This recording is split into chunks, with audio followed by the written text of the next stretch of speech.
Assim, eu estou muito tristonho, estou com vontade de chorar. Então, se você quiser, você pode começar agora. Amém? Amém. Quantos conhecem o Senhor aqui? Amém.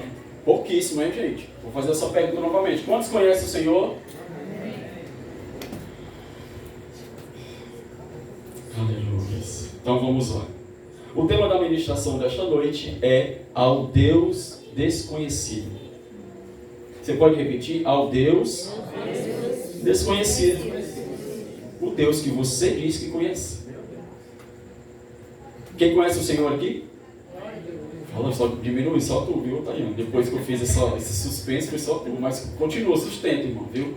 Sustenta, pela misericórdia de Deus. Quero, por gentileza, que você abra a sua Bíblia no livro de Daniel. Vamos dar um passeio pelo Evangelho do Senhor. Mas o pontapé inicial vai ser no livro de Daniel. Amém? E você que ao final do culto ou da ministração quiser se reconciliar, quiser aceitar a Cristo, nós estamos aqui para orar pela sua vida. Tudo bem? Texto base, Daniel, capítulo 11. Daniel, capítulo 11, apenas o verso 32. Que diz assim, ó, eu achei. Quem foi que achou? Eu achei. Quem não achou? Eu não achei. Não achou? Eu vou dar uma dica, fica no Antigo Testamento. Não achei aí no capítulo. Capítulo 11.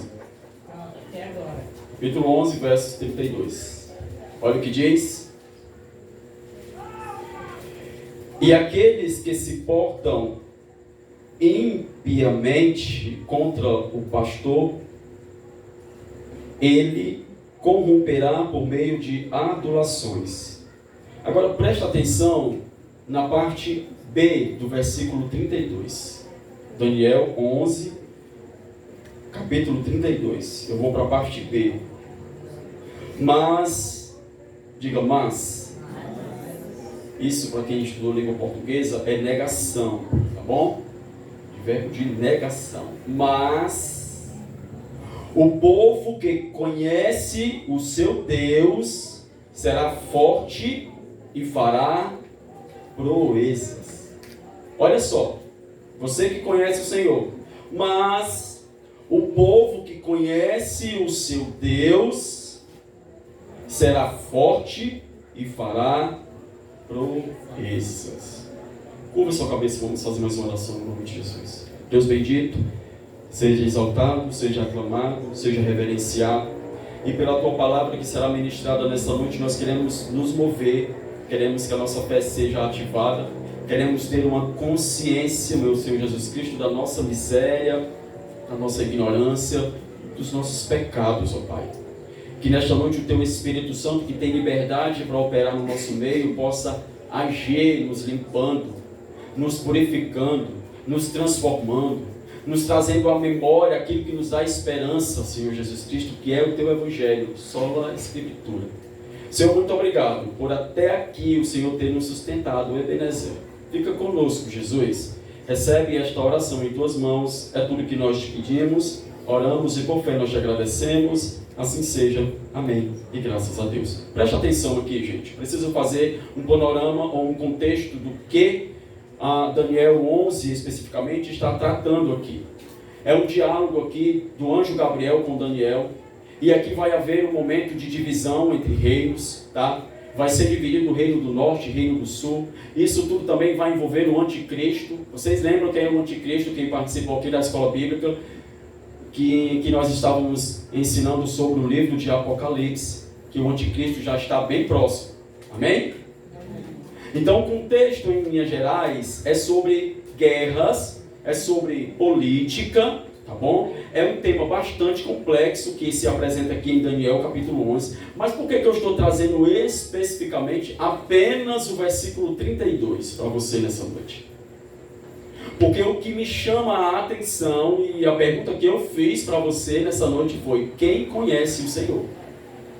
Porque o que nós vemos de pessoas apáticas no reino, o que nós temos e vemos de pessoas que têm menosprezado o Evangelho, porque eu não posso conhecer o Senhor se eu não passar pelo Evangelho. Amém? Amém. Você ainda está aqui? Então preste atenção que vai dizer especificamente Elias Mariano. A parte B do versículo 32. Eu vou frisar isso para você novamente. Mas o povo que conhece o seu Deus será o quê? Forte e fará ali proezas. Agora eu queria fazer um paralelo aqui muito importante com 1 Coríntios capítulo 10, versos 32. Aí ela sempre solista, né, gente? Deus seja louvado na vida dela. Amém? Amém? Amém. Vamos facilitar a vida do crente. Olha o que vai dizer aqui o apóstolo Paulo na primeira carta aos Coríntios, capítulo 10, versículo 31. Preste atenção. Portanto, quer comais, quer bebais, ou façais qualquer coisa, fazei tudo para a glória de quem? De Deus. Então, se você conhece o Senhor, tudo que você for fazer tem que ser para a honra e glória de quem? Do seu irmão que está do seu lado ou para Deus? Para Deus. Agora vamos aqui esmiuçar isso detalhadamente, Liliane. Preste atenção. É impossível viver para a glória de Deus sem conhecê-lo. Diga, é impossível. Diga, é impossível. O inglês de você está fluente, viu? É impossível, meu amado e minha amada, você dizer que conhece ao Senhor e você não glorificar a Ele. Nós vimos aqui na semana da Reforma Protestante: quer comais, quer bebais, ou façais qualquer outra coisa, façais para a honra e glória do Senhor. Mas para isso, Tayane, eu e você precisamos conhecê-lo. Conhecer quem Deus é e o que Ele faz é a prerrogativa de todo aquele que nele crer. Aleluias! Hoje vemos uma explosão do evangelicalismo brasileiro, do cristianismo barato. Mas o que está em ascensão, meu amado, não é o evangelho, nem tampouco o cristianismo. Eu sinto muito dizer para você. O que se está crescendo são seitas, heresias. Ou seja, vemos um declínio real do cristianismo. Você consegue observar isso? Temos visto a crescente desenvoltura, Yara, do cristianismo débil. Isso em face do mundanismo, diaconisa Regina, que adentrou em nossas igrejas. Nós já vimos isso aqui outras vezes, quando nas oportunidades estive ministrando. Posso até estar sendo redundante, mas é informação, é conteúdo, para que haja uma transformação, para que haja uma glorificação real ao nome do Senhor. Se Deus está apontando para este caminho, é porque a igreja ainda está longe dele. Você concorda comigo? Perceba, o mundanismo evangeliquez não só adentrou nas congregações, mas ela adentrou por um único caminho. Diga, qual é esse caminho? Sabe qual é esse caminho? Eu e você. O mundanismo adentrou na igreja por minha causa e pela sua causa. Nunca se viu na história, nunca, escândalos estão marcando a geração cristã do presente século. A todo momento, veículos de comunicação noticiam fatos envolvendo ora a igreja, ora líderes religiosos. É líder roubando a igreja, é líder fracassando no ministério, é líder deturpando a realidade do evangelho do Senhor. Esse cristianismo sofrido, diminuto, híbrido, pecado acontecendo, igreja, divórcios, índices de adultérios, fora e dentro da igreja, foram normalizados. Você consegue observar isso? É um cristianismo que não é robusto, mas sim descaracterizado. Preste atenção aqui nessas informações que eu estou passando para você. Minimizado de poder e relevância social. É um cristianismo destituído de glória, de poder, de santidade, destituído até mesmo do brilho de Cristo Jesus. Tudo hoje é relativizado. Grande parte da massa. As meias verdades estão dominando os púlpitos. Mensagens de bel prazer têm conduzido a pouca fé dos irmãos. E qual é a causa desse cristianismo fraco? Qual é a causa dos escândalos, Lília? Qual é a causa desse naufrágio da fé? Qual é a causa desse cristianismo contemporâneo, Zidane, que está tão longe do cristianismo histórico, o primitivo, como nós vimos hoje pela manhã? O texto que nós lemos, ele informa isso, ele dá a resposta para isso. O povo que conhece a Deus é um povo forte. Não é isso que diz? O povo que conhece a Deus é um povo forte. Mas nunca se viu na história um povo tão fraco. Um povo tão limitado. Um povo que não tem medo das consequências divinas. Um povo que não tem medo da justiça de Deus. Um povo que nunca esteve tão longe do Evangelho. Um povo que em si voltou do deserto. Então, o povo que conhece a Deus é um povo forte. Então, o contrário também é verdade. Diga, o contrário também é verdade. Talvez a causa desse fracasso é a ignorância do ser de Deus. É a falta de conhecimento do ser de Deus. É a falta de saber quem Deus é. Nós tivemos aqui alguns meses atrás, às quintas-feiras, ministrando sobre os atributos de Deus, sobre as qualidades de Deus. Nunca se viu tão pouca gente na igreja. Tão pouca gente interessada em verdadeiramente conhecer quem é Deus.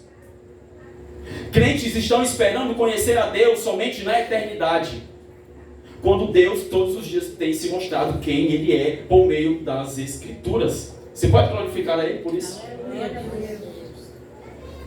É estudar a pessoa do ser de Deus, os atributos de Deus. É o povo que não conhece a pessoa de Deus, o ser divino, seu caráter, sua personalidade, Elias, o seu temperamento.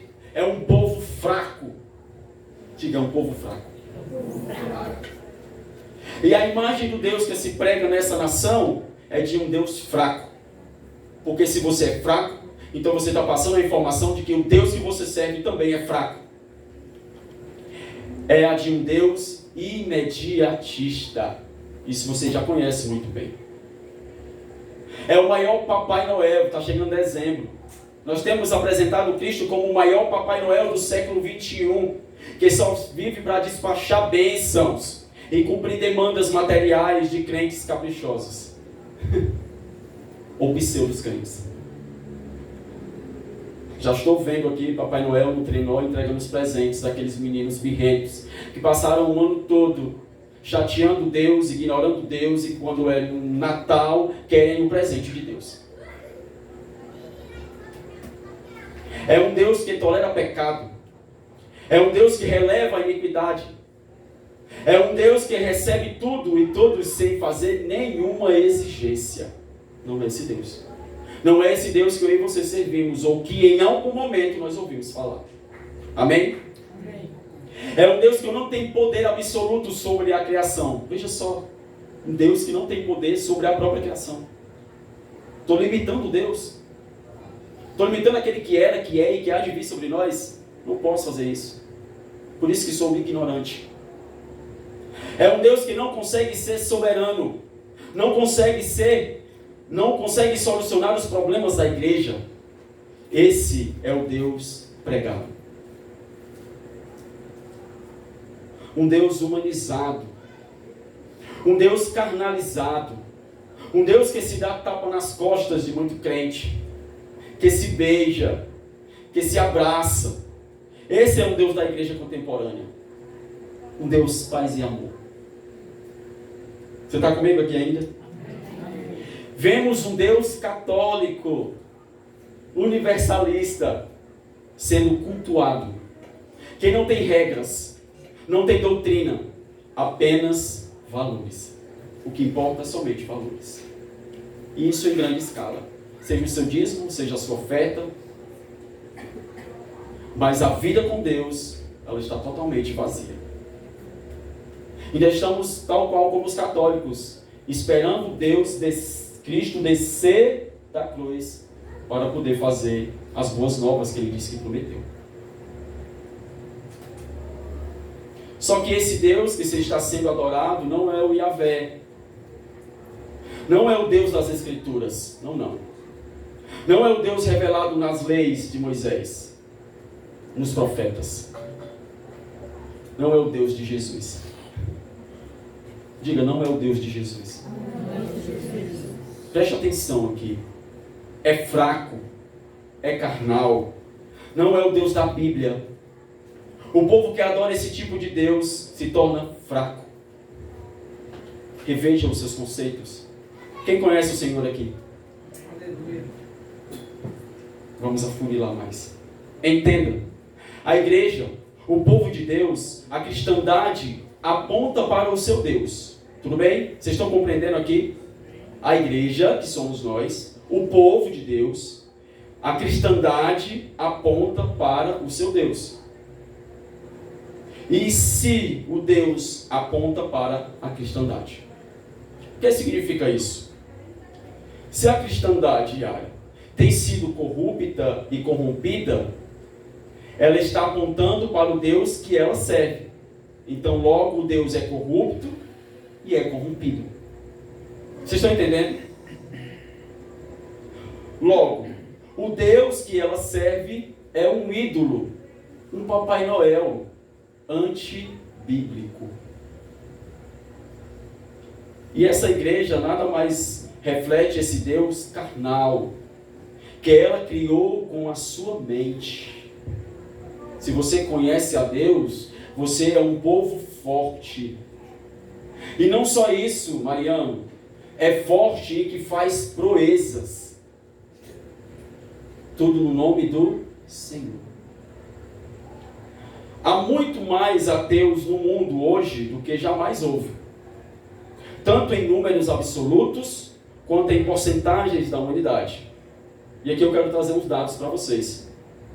Os que se declaram ateus, ou agnósticos, ou não afiliados a alguma religião, foram 16,3% da população mundial. Não é estranho que aqueles que não vivem à altura de sua religião, em suas conversas, falem mal de conserto e com lisonjas sejam facilmente corrompidos a deixar sua fé.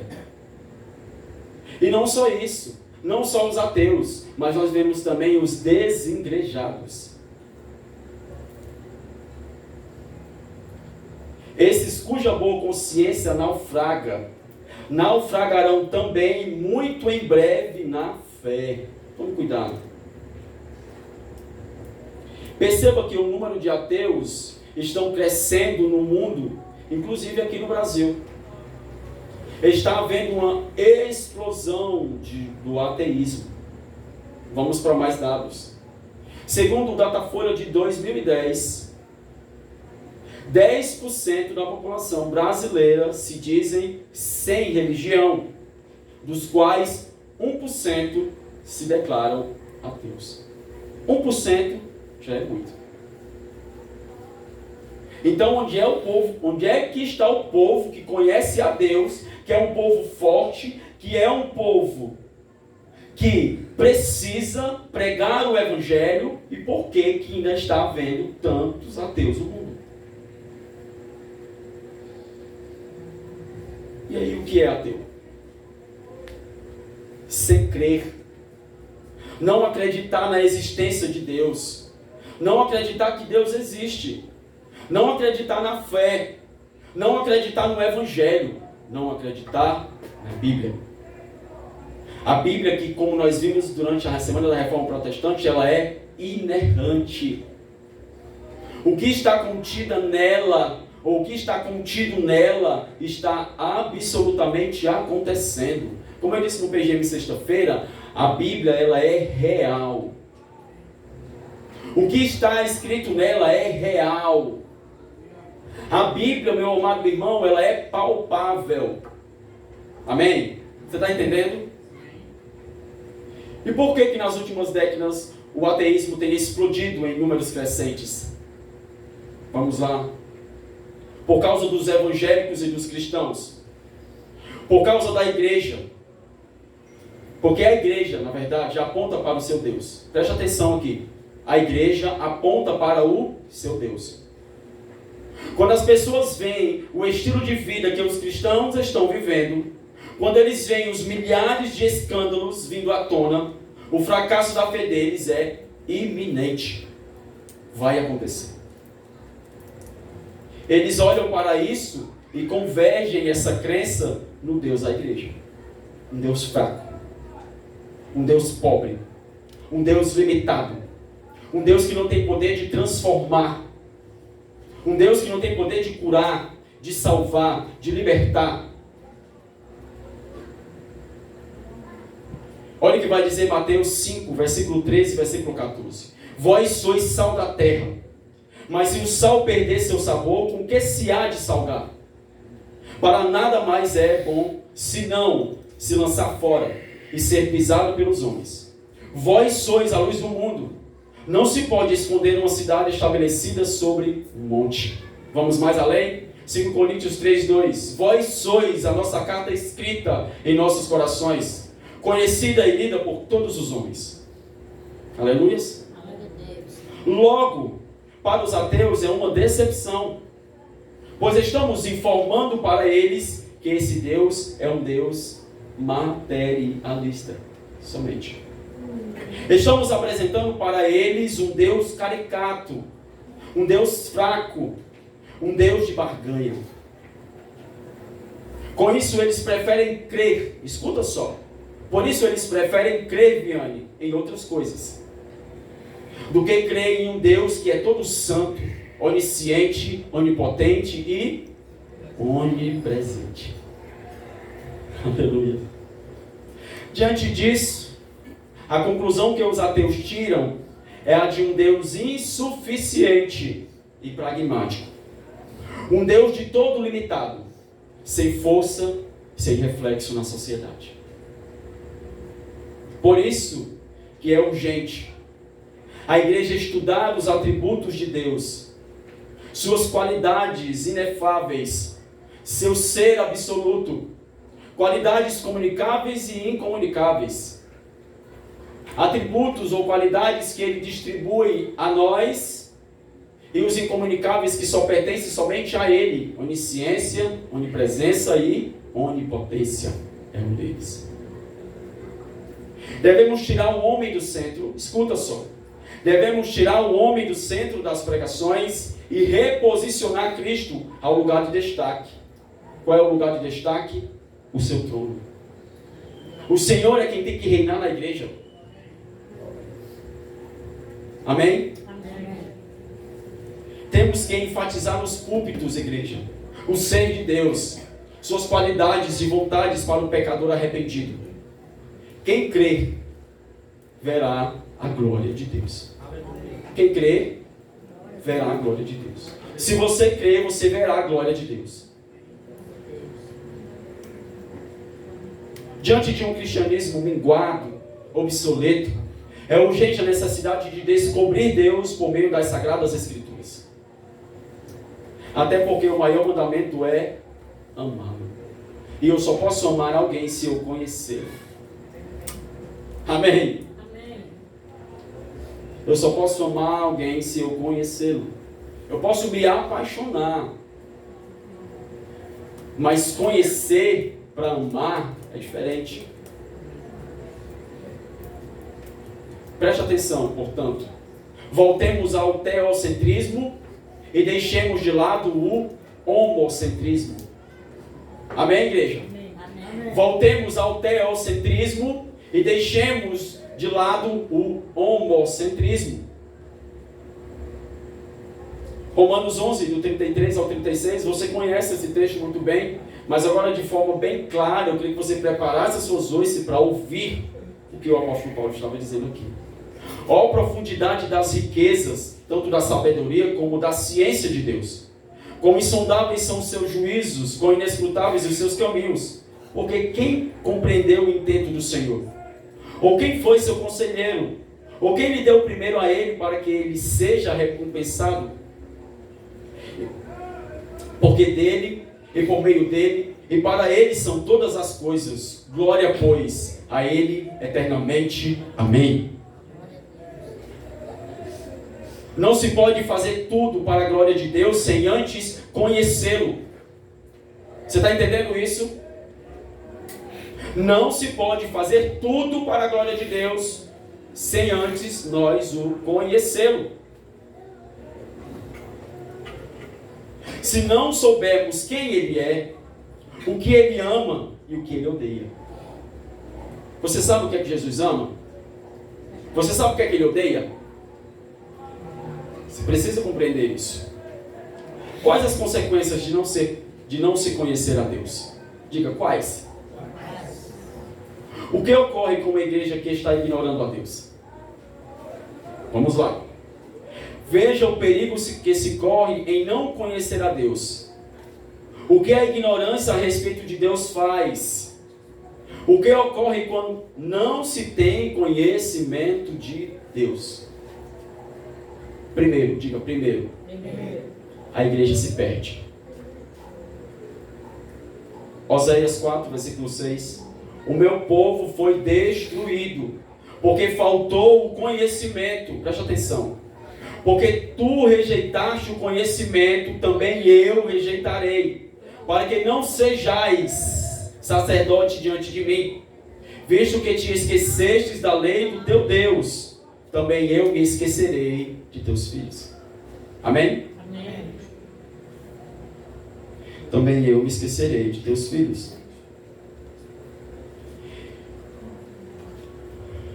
Aqueles que se rebelam contra a luz não pode esperar nada além do que parece nas trevas. Lhes falta ou lhes faltou conhecimento. O pano de fundo de Oséias, como nós sabemos, eu quero só reforçar aqui, era que Israel estava vivendo um declínio espiritual, apostasia, esfriamento, idolatria. O que temos no livro de Oséias? Temos ali o profeta Oséias casando-se com uma prostituta chamada Gomer. Amém? Amém. Deus manda ele se casar com essa prostituta. Figuramente falando, o profeta Oséias representa a Deus e a prostituta representa Israel. O que Gomer faz? Trai Oséias com seus amantes. O que Israel faz? Trai Deus com outros deuses. Gomer comete prostituição física. Israel comete prostituição espiritual. Diga misericórdia. E por causa disso, a destruição ocorre na nação. Hoje não é diferente. A falta de conhecimento de Deus faz a igreja se prostituir, adorando outros deuses. Adorando um Deus que ela criou. Esse Deus não é o Deus da Bíblia. Que deuses são esses? Jeremias 2,13 vai dizer: porque o meu povo fez duas maldades. Diga, duas maldades. Preste atenção. O povo que diz conhecer a Deus fez duas maldades. A mim me deixaram o manancial de águas vivas e cavaram cisternas rotas que não retêm as águas. O povo cometeu dois grandes erros: ingratidão e tolice. Qual foram os erros? Ingratidão e tolice. Agiram de forma contrária ao seu dever e aos seus interesses. Estamos buscando completude no mundo e não em Deus. Escuta só. Estamos buscando completude no mundo e não em Deus. Por isso somos débeis, tolos. Estamos desamparando o manancial de águas vivas, em quem temos absolutamente e temos abundante e perpétuo sustento. Olha as escolhas que nós estamos fazendo. É perigoso. A primeira consequência de não conhecer a Deus é a destruição. Diga, destruição. Foi isso que Israel fez. Apartou-se de Deus por outros deuses para se prostituir. Não se engane. Só podemos glorificar a Deus quando verdadeiramente conhecê-lo. Quem Ele é. Segunda consequência, diga segunda. O povo se corrompe. Provérbios 29, 18. Não havendo profecia, o povo se corrompe. Mas o que guarda a lei, esse é bem-aventurado. Aleluia. Em outras palavras, irmã Maria, não havendo visão, revelação, o povo se corrompe. Ao invés de se voltar para o evangelho propriamente dito do Senhor. Se um profeta para interpretar, sem um profeta, aliás, para interpretar a lei, nem um sacerdote ou levita para ensinar o conhecimento do Senhor, sem meios de graça, sem tudo isso, a palavra de Deus é escassa. Não há visão manifesta. Onde é assim, o povo perece. E você está em uma igreja que tem adentrado nesse conhecimento bíblico. E o que é que eu e você fazemos? Por muitas das vezes, desprezamos. E aí você pode dizer assim, mas eu estou aqui. E aí eu posso dizer para você, com total humildade do mundo, que muitas das vezes nós estamos aqui apenas de corpo presente. Você concorda comigo? Estou falando alguma coisa demais? Glória a Deus. Você pode glorificar o Senhor por isso? Hoje em dia vemos um circo montado, famílias corrompidas, juventude pobre de relacionamento com Deus, pastores negligentes, líderes fracos de Bíblia. É uma farofada cristã. Quem já foi para a praia? Vamos levar aqui baião de 2, vamos levar farofa, vamos levar aqui, já vi aqueles vídeos de namorais, vamos levar aqueles saquinhos de gelo, bebe, quero água, bebe, chupa esse gelo, até chegar em casa. É mais ou menos isso. Vamos levar frango assado, vamos para o piquenique.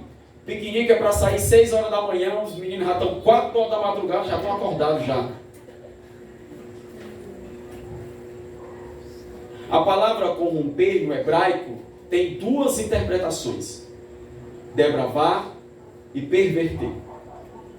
A degradação moral da igreja advém dessa falta de visão, do conhecimento de Deus. Não conhecer a santidade de Deus, a justiça, a ira. Sabe o que acontece? Enfraquece o homem. A falta de conhecimento de Deus perverte as pessoas, induzem ao erro, e erros grotescos, Mariana. O senso de bem e mal advém do conhecimento de Deus. O padrão moral, a ética vem de tal conhecimento que é, como o pastor Edson diz, elevado demais. Buscar conhecer a Deus é elevado demais, mas não é nada impossível de você fazer. Você só precisa se voltar para o Evangelho. Você só precisa aceitar o Evangelho como ele é, sem modificação. Eu não posso nem acrescentar um tio e nem muito menos tirar um tio do Evangelho do Senhor. Ele simplesmente é. Quando não se tem conhecimento de Deus, se tira a lei. E sem lei o homem se torna um ser insaciável. E com isso ele se autodestrói pela ilimitação das ações. Precisa ter lei. Em outras palavras, precisa-se haver burocracia. Burocracia, a definição dessa palavra é controle do comportamento humano. E você sabe o que é que nos controla? O Evangelho do Senhor. É por isso que eu e você muitas vezes não queremos buscar conhecimento de Deus. Porque lá em 1 Pedro vai dizer que é muito melhor, era muito melhor nós não termos conhecido a Ele. Porque quando nós conhecemos a Ele, continuamos no erro. Somos fracassados. Amém? Amém. Corromper também significa deixar à solta. Uma observação aqui. Não havendo profecia, visão, o povo fica à deriva, sem rédeas, sem baliza, sem rumo. E aqui não adianta você ir para o Detran, e aí você não passou na prova, e você tem um trocado para poder dar para o rapaz, não. Não é assim que funciona no reino. O seu Deus, o Deus que você serve, nós sabemos perfeitamente, não é um Deus de barganha. Ele é. Ele sonda o mais íntimo do nosso ser. Ele conhece cada fio do nosso cabelo. Amém? A segunda consequência de não conhecer a Deus é a depravação, a corrupção, a degradação total. Preciso correr. A terceira consequência é a ausência de temor. Diga a terceira. É a ausência de temor, viu? A ausência da convicção do pecado. As pessoas não têm medo de pecar. Elas não têm mais medo de pecar mais. As pessoas pecam e não sentem nada. Absolutamente nada. E aí ela falou disso sexta-feira no PGM. Estamos com a mente cauterizada. Temos já um pecado de estimação e estamos colecionando tantos outros. Daqui um dia nós vamos pegar aquela máquina onde tem aqueles ursos de pelúcia e tal, que a gente tem que colocar uma moeda ou um valor para poder capturar o urso. Daqui a pouco nós estamos fabricando aquela máquina. De tanto animal de estimação que nós temos. De tanto pecado que nós temos de estimação. E que eu não quero simplesmente largar. Porque eu não quero conhecer a Deus. Sabe por que eu e você não queremos conhecer a Deus? Porque quanto mais eu me aproximar de Deus, mais eu vou me parecer com Ele. Amém? Amém. É tipo assim, estou sujo, tomo banho e pronto, fico limpo. Você está entendendo? 1 Coríntios 15:34, vigiai justamente, não pequeis, porque alguns ainda não têm o conhecimento de Deus. Digo-o para vergonha vossa. A religião cristã dá a melhor informação que se pode obter sobre Deus, sua natureza, graça e governo. É uma vergonha para os cristãos não terem o conhecimento de Deus. Diga, é uma vergonha. É uma vergonha. Aqueles que professam essa religião reprovam a si mesmos quando permanecem sem o conhecimento de Deus. Pois é devido à própria preguiça e desconsideração para com o Senhor que elas são ignorantes acerca dele. Paulo está orientando aos coríntios a recuperarem um bom senso e parem de pecar. Despertar, destruir os pecados com arrependimento, renunciar e abandonar o pecado e todo o caminho mau. As pessoas estão pecando. Pessoas não choram mais pelos pecados. É vergonhoso. Salmos 51:17. Os sacrifícios para Deus são um espírito quebrantado, um coração quebrantado e contrito. Ó Deus, tu não desprezarás. Aleluias. Esse desenfrear de pecado dentro da igreja é uma decorrência da falta de temor. E essa falta de temor é uma face da falta de conhecimento de Deus.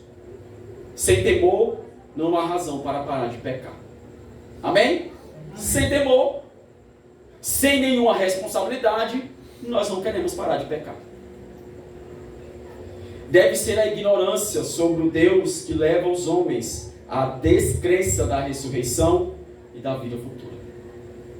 Quarta consequência. Vou acelerar aqui. O sincretismo religioso. O que é esse sincretismo religioso? Nada mais é do que a junção de várias religiões. É a mistura das crenças. Tudo junto e misturado. Hoje se crê em tudo. Desde a rosa ungida, a sabonete ungido, fogueira santa. É um verdadeiro conflito de religiões. Você está comigo? Essa diluição do Evangelho é sim pela falta de conhecimento de Deus. O conhecimento turvo de Deus leva a essa descrendice sem tamanho. Juízes 17:6. Naqueles dias não haverá rei em Israel, cada qual fazia o que parecia direito aos seus olhos. O período de Juízes foi marcado por 300 anos de escuridão. Israel pecava, Deus levantava um juiz e livrava. Nesse período aconteceu um sincretismo horrível. A adoração de deuses pagãos, Baal, Astarote, Baalins, é um exemplo deles. E por que houve esse sincretismo em Israel?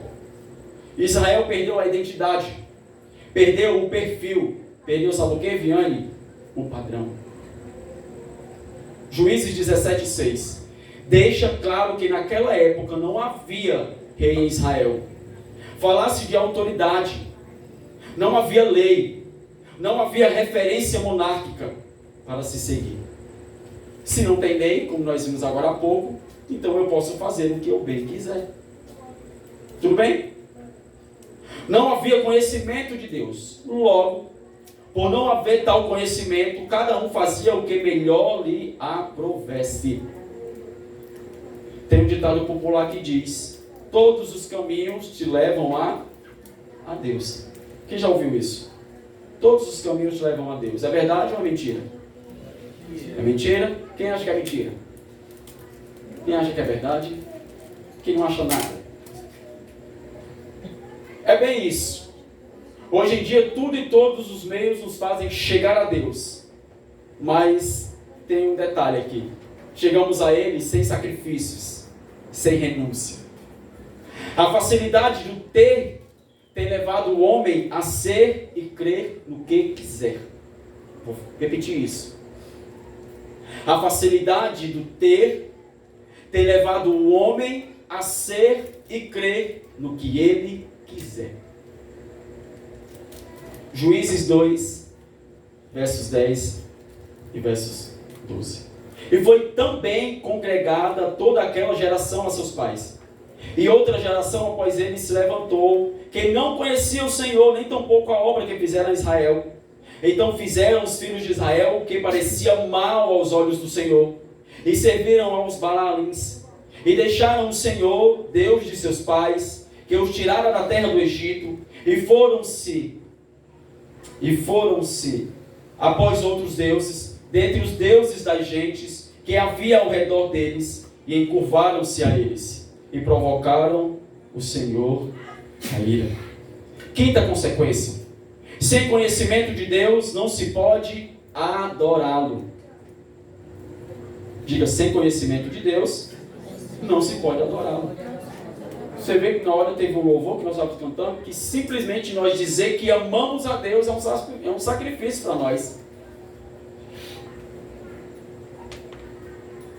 João 4:22. Vós adorais o que não sabeis, nós adoramos o que sabemos, porque a salvação vem dos judeus. Os samaritanos não tinham um conhecimento claro de Deus, Evandro. Era um povo misto. Eles tinham uma visão distorcida de Deus. E por isso não o adoravam com tal conhecimento. Eles estavam, Daiane, afundados em completa ignorância, sem conhecimento de causa. Muitos hoje estão adorando a um Deus que eles não conhecem. Prova disso são os louvores homocêntricos. Letras que enaltecem o homem e colocam Deus apenas como o abençoador. Sem conhecimento de Deus, não se pode adorá-lo em essência, como Ele é, santo. Deus é santo. Apocalipse 15:3. E cantavam o cântico de Moisés, servo de Deus, e o cântico do Cordeiro, dizendo: grandes e maravilhosas são as tuas obras, ó Senhor, Deus Todo-Poderoso. Justos e verdadeiros são os teus caminhos, ó Rei dos santos. Quando é que Deus é glorificado? Quer-se. Eles exaltam a grandeza das obras de Deus e a justiça e a verdade dos seus caminhos. Sexta consequência: a idolatria. 2 Reis 17:16. E deixaram, Viane, todos os mandamentos do Senhor, seu Deus, e fizeram imagens de fundição, 2 bezerros, e fizeram um ídolo do bosque, e se prostraram perante todo o exército do céu, e serviram a Baal.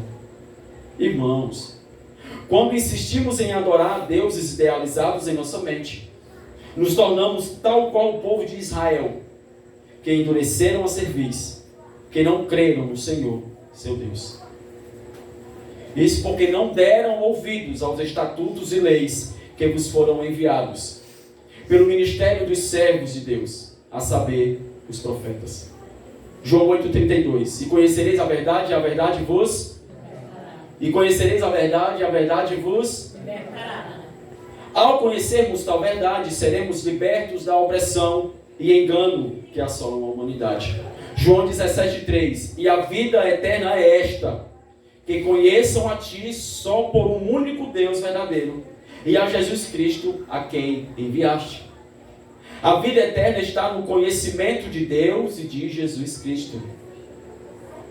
Atos 17. Eu queria que você fosse lá para Atos 17, versículo 22 e 23, por gentileza.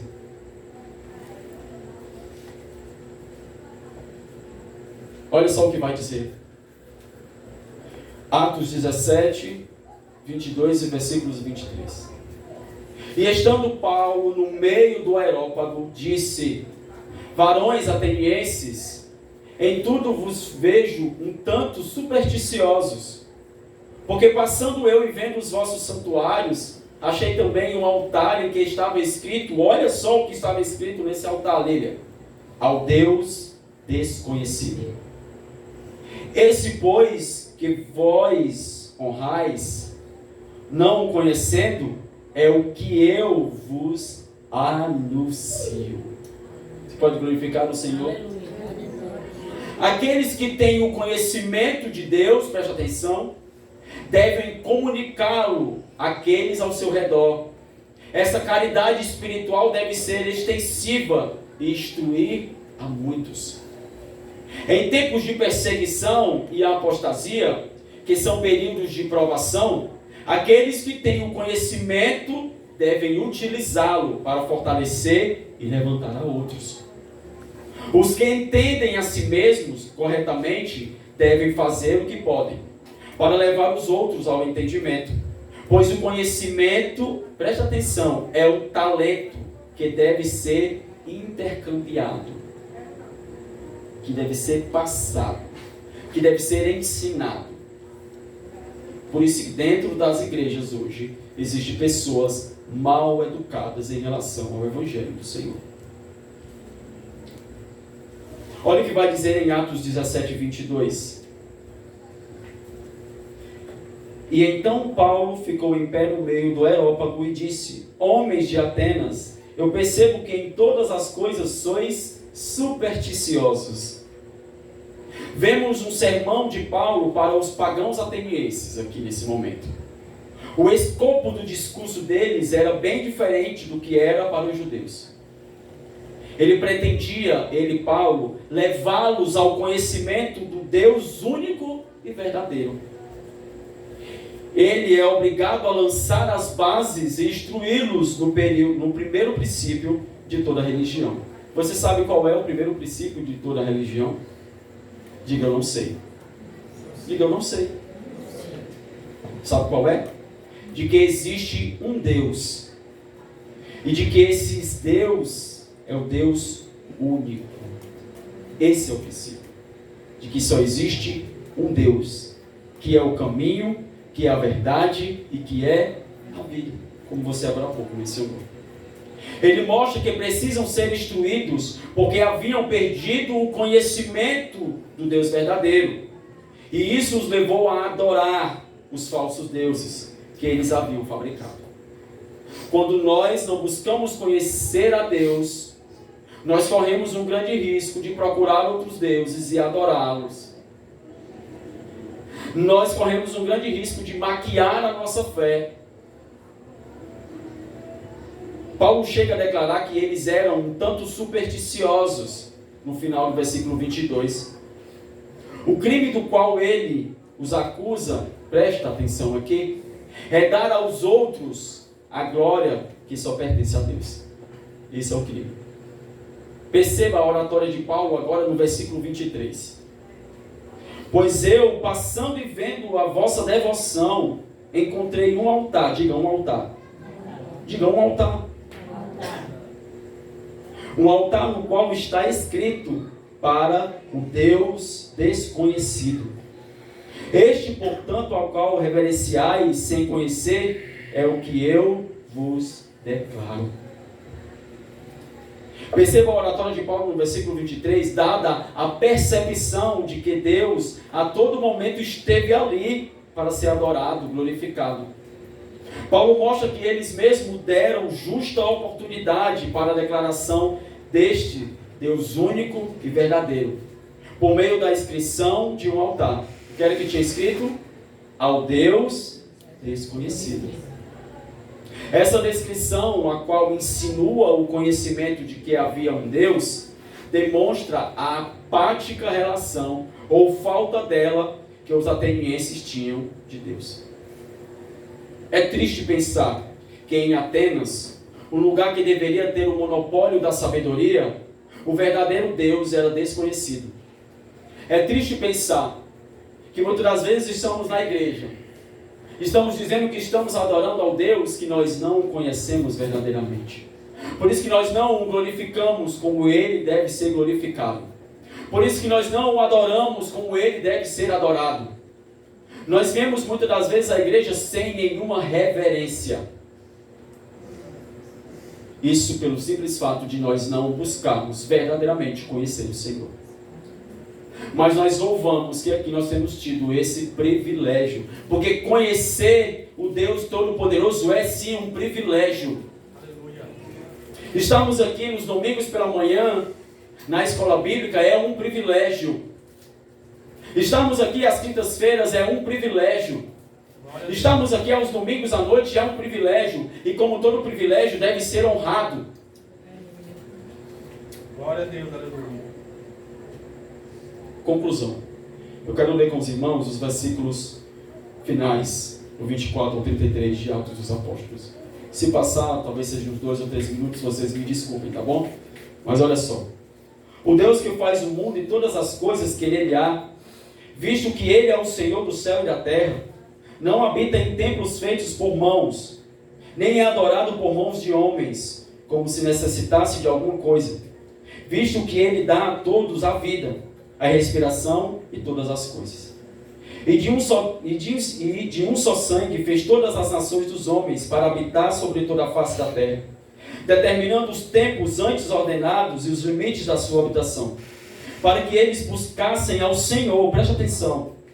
Se talvez palpando possa achá-lo, ainda que ele não esteja longe de cada um de nós, porque nele vivemos e nos movemos e existimos, como também alguns dos vossos poetas têm dito, porque também somos uma descendência, ou somos sua descendência.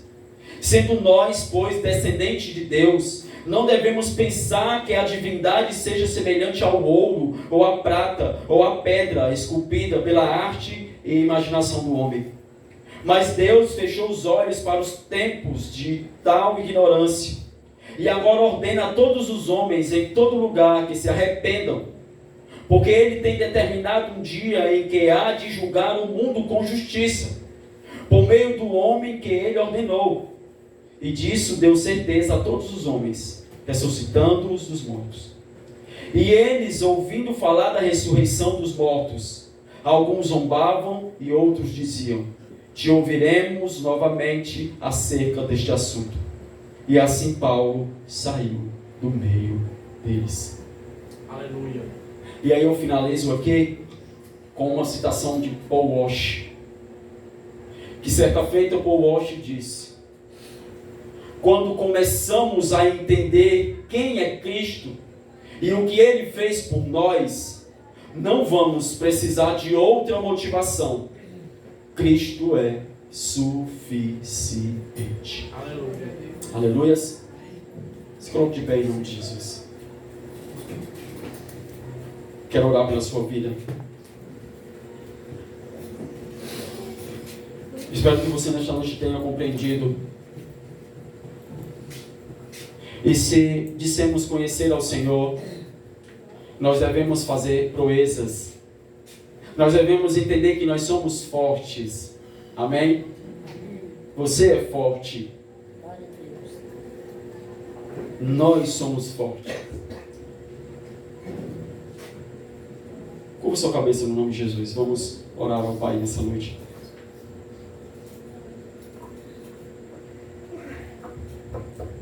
Deus de infinita graça, misericórdia, nós, mediante a ministração da Tua Palavra, te pedimos perdão, Jesus. Te pedimos perdão, sim, pela nossa ignorância, pelo nosso desprezo, muitas das vezes, para com a Tua Palavra, pela nossa insensatez. Muitas vezes não é nem porque nós queiramos, ó Pai, mas é porque nós deixamos de olhar para Ti. mas que nesta noite haja reconciliação, haja arrependimento com ações, para que nós a partir de então possamos te glorificar como tu és, para que nós possamos te adorar como tu és, para que nós possamos declarar a tua santidade para o perdido, para que nós possamos nos voltar mais para ti, estar mais perto de ti, te amar verdadeiramente, Senhor, dar credibilidade ao teu evangelho, Senhor Jesus Cristo. Tem compaixão de nós, ó Pai, porque a tua palavra também diz que se nós não clamarmos, Pai, as pedras clamarão. Se compadece da tua noiva, Senhor, porque é a tua noiva que terá um encontro contigo. Portanto, purifica, Senhor, a tua noiva. Libera graça sobre nós, Senhor Jesus Cristo, enquanto ainda há tempo, enquanto nós podemos te achar, porque vai chegar um tempo em que nós não mais te acharemos. Se compadece da tua noiva, traz luz para a tua noiva, traz compreensão, entendimento claro, Senhor, da importância que é estarmos, meu Senhor Jesus Cristo, envoltos às Sagradas Escrituras. Senhor, não nos deixa ser manipulados, ó Pai, por qualquer vento de doutrina, mas em si que nós possamos firmar os nossos passos em Cristo Jesus. Tem compaixão da tua noiva. Tem piedade, Senhor Jesus Cristo, da nossa vida, Senhor. Por vezes miserável. Por vezes, meu Pai, pecadora. Por vezes, meu Pai, inconsequente, Senhor. Mas nos traz luz nesta noite a partir da sã doutrina. Fica conosco, Pai. Recebe, portanto, esta oração em tuas mãos. É tudo que nós te pedimos, oramos e por fé nós te agradecemos. Assim seja. Amém. E graças a Deus. Você aplauda aí, por gentileza.